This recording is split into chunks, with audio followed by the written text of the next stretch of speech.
So this week saw the release of Deep Blue Sea 3. When I found this out, I said, whoa, whoa, whoa, whoa, whoa, whoa. There was a Deep Blue Sea 2?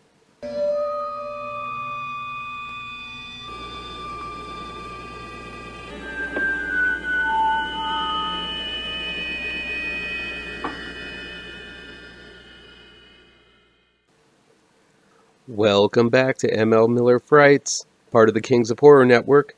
I'm ML Miller. Before we begin, remember to give this video a like, share with your buddies across the electronic superhighway, click subscribe to this channel, and don't forget to ring that bell for notifications. Please get the word out about the channel to new folks so that I can tame and tempt that all-important YouTube algorithm. Anyone who has followed my reviews through the years will know that there's one thing that scares me more than anything else, and that's sharks. Maybe it's the reckless days of my youth when I used to swim in the ocean on vacation, way past the point of where I could touch bottom. For some reason, I had no fear that somewhere below me might be a toothy monster ready to chomp down and pull me under. Like every other kid in the 80s, I'd seen Jaws, but my irrational fear of sharks really began in my teens. I guess it happened when I started watching horror films more addictively. Jaws still works for me every time I see it, and while there have been a few good shark films through the years, like The Reef, The Shallows, and 47 Meters Down, I even like the sequel. There are more bad shark movies than there are good, and no one argues that Jaws is the end-all, be-all, best shark movie ever made. It probably will always reign that way. In 1999, though, I got to see Deep Blue Sea, and I have to say I loved every second of it. This film is ridiculous in a good way. It had a cast of notables: Thomas Jane, Saffron Burrows, Stellan Skarsgård, Michael Rappaport, Ada Turturro, Samuel L. Jackson, and who can forget LL Cool J and that freaking talking parrot of his. Directed by Renny Harlin, Deep Blue Sea was popcorny and fun. But it still managed to have quite a few scenes where the threat was real, the stakes were high, and the scares actually made me jump and pull my knees to my chin a few times. Plus, it has one of the best monologues in action movie history by Samuel L. Jackson, punctuated by one of the best shark attack shocks I've ever seen.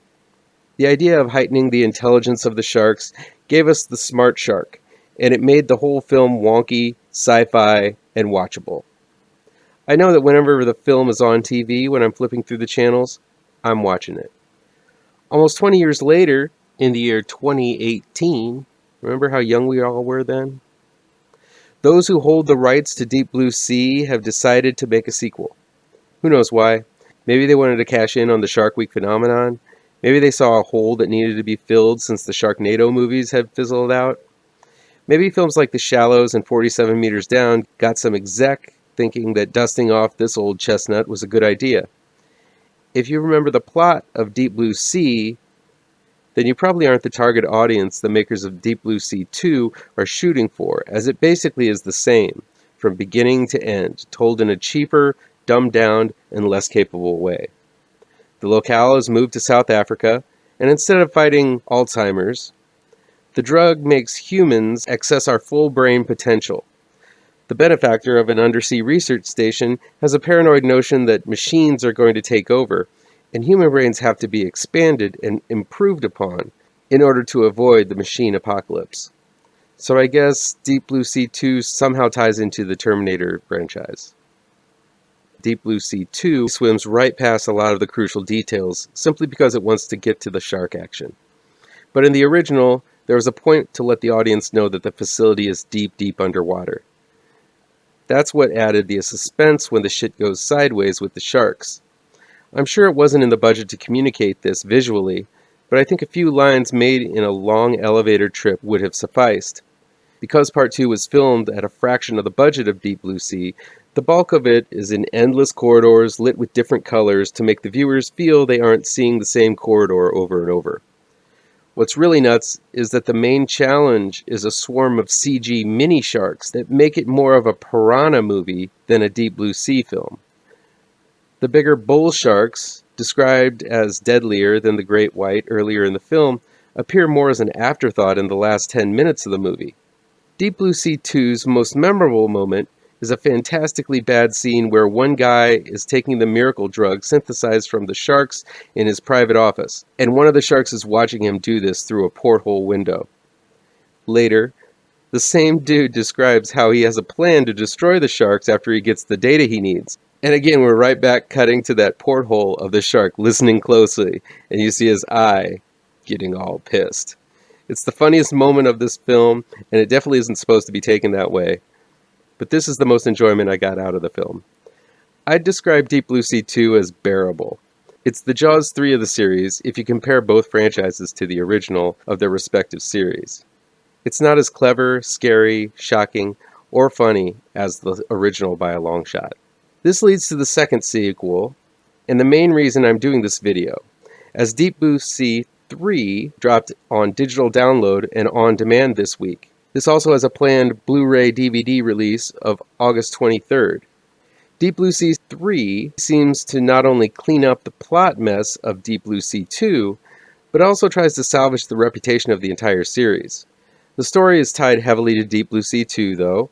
It shifts to a fishing community off the coast of Africa, which used to be a flourishing city, but now it's the home of only a handful of locals and a pair of underwater conservationists. One of them, Dr. Emma Collins, played by Texas Chainsaw and Lost actress Tanya Raymond, who, like her counterparts Saffron Burrows in Deep Blue Sea and Danielle Savre from Deep Blue Sea 2, also looks pretty sweet in a wetsuit, which I guess must be a requirement to get those doctorate distinctions. All three films managed to put their leading ladies in swimsuits and various forms of undress. And if I'm ranking, while Saffron Burrows is gorgeous and Tanya Raymond is pretty sweltering in Deep Blue Sea 3, I'm going to have to give the prize to Deep Blue Sea 2's spunky Danielle Savre for reasons. Dr. Collins is passionate about preserving the coral reef and all the ocean life in it, which is a recurring theme in Deep Blue Sea 3. Since Deep Blue Sea 2 was pretty much themeless, this automatically makes Deep Blue Sea 3 superior. When the surviving 3 sharks from Deep Blue Sea 2 show up at the community, a tugboat with a corporate cleanup crew follows. Now fully grown, the 3 smart sharks begin to terrorize the few remaining inhabitants of the man-made island. Wouldn't you know it, the corporate cleanup crew are swarthy bastards, and Collins and her bodyguard and former Marine, Eugene, played by Emerson Brooks, and the rest of the small community must band together to take on both them and the smart sharks. Almost immediately you notice the difference in quality of Deep Blue Sea 3. While still not the greatest of budgets, at least it tries to tell a different story. The floating community, like the underwater base, begins to take on water and sink, just as the original did and the lame sequel. But the shift in setting is different enough to cause some interesting and new challenges. The direction is much more proficient in Deep Blue Sea 3. Rennie Harlin was able to time some great and inventive jump scares, including the famous Samuel L. Jackson speech. Director John Pogue is not in the same league as Harlan, but he's able to set up 1 or 2 very shocking and knee-slapping scares that are comparable, but again, different than the original. One scene in particular is extremely well done, and I guarantee it's going to be a crowd pleaser, and the one you're going to be talking about when this film is finished. The lead, Tiana Raymond, is solid and better than the entire cast of the previous film. But overall, everyone else does a decent job, and there really isn't an unlikable cast member of the bunch. There's an especially fun face-off between Eugene and one of the pirates as they drop their weapons and go hand-to-hand while the sharks are swimming around and above them. It's dumb fun, but it's fun nevertheless. The sharks look pretty good. I still think it was a mistake to go with bull sharks instead of great whites. The great whites in the original stood out because their teeth were all gnarly and jagged. This made them look like floating missiles with snaggle teeth compared to the well-spaced jawline that we usually see in the Jaws films. The bull sharks headbutt their prey first before digging into them, a formidable method of killing, but I'll take the toothy monsters of the original any old day. Still, there are some tense scenes as well as a sizable amount of gore. as the sharks tend to not share their food very well and really like to rip these humans to shreds.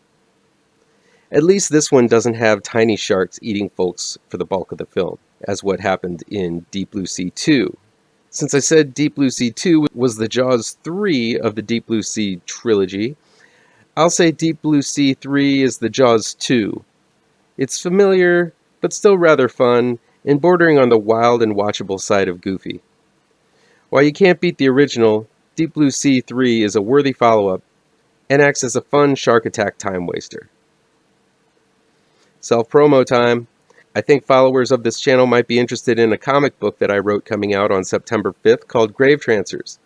This is a trade paperback collecting the 4-issue series. The final order cutoff for Grave Trancers is August 10th, so there's still time to get into your comic shops and tell that comic guy that you need a copy for yourself and maybe one for your friends. That'll do it for today. If you like this video, pound that thumbs up button. Share the video with your social media addicted pals. If you're looking for written reviews, you can find them on mlmillerwrites.com. And be sure to subscribe to this channel and ring the bell for alerts to be the first to see my future videos. Thanks so much for your time, and take care.